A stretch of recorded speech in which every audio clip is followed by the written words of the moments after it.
Hello, I want to share with you today a very special book that is near and dear to my heart, titled 47 Strings, Tessa's Special Code.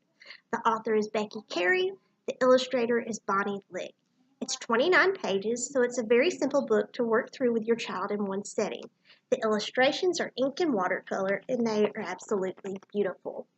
This was published in 2012 by Little Creek Press and Book Design. So to give you a little summary of this book, the mom is the author. Her name is Becky Carey, and she has 3 wonderful kids. Her daughter Tessa was born with Down syndrome. So mom and author Becky wanted a way to share the news to big brother Kason of his baby sister's diagnosis. She wanted to deliver the news in a heartfelt and very relaxed way.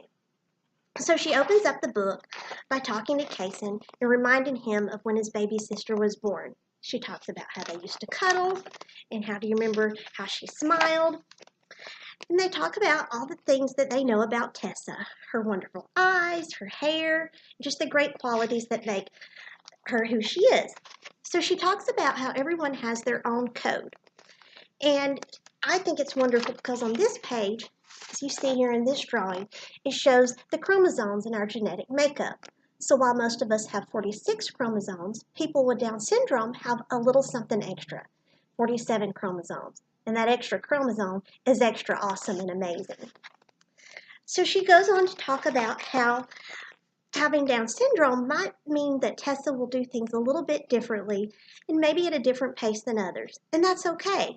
While she may learn things a little bit differently, move at a different pace, in the Down syndrome community, we know that it's a marathon and not a sprint. And we celebrate the inch stones, and every little victory is amazing.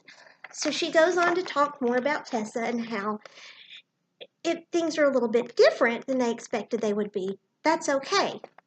And she reminds Kason that they will support Tessa throughout her whole life, and they're going to love her, even when others may not be so supportive. So she reminds him that Tessa's going to do all the things that other people do, just a little bit differently, and that's perfectly okay. So she moves on in the book, and they remind Kason that their family will always love each other and always support each other. So this is a great book, like I said in the page where it talks about the genetic makeup. You could use this with a science lesson in your classroom because it really breaks it down and gives this genetic makeup as a way to talk to young readers about DNA. You could use this with an English lesson as a writing prompt because like the mom talked about Tessa's special story, someone could in your classroom could share their story with a writing prompt. So this book means a lot to me because I'm a mom of 3 amazing kids and my youngest happens to have Down syndrome. So I think it's so important to introduce children to literature such as this because we need to be accepting of all abilities, and while someone might be a little bit different, that's okay. And we just need to be inclusive environment, not exclusive, and accept people for all their wonderful qualities. And like my shirt says, inclusion is the new cool. So I think as much literature as we can introduce to our students, our children, to everyone, to be inclusive, this book is a great starting point. So if you're a teacher, get this book for your classroom. If you're a parent, introduce this book to your children. If you're a human, just go get this book because it's awesome.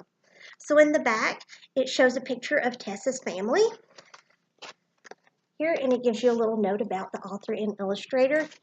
So I just really love this book, and I wanted to share it with you today, and you need to go get it. Thank you.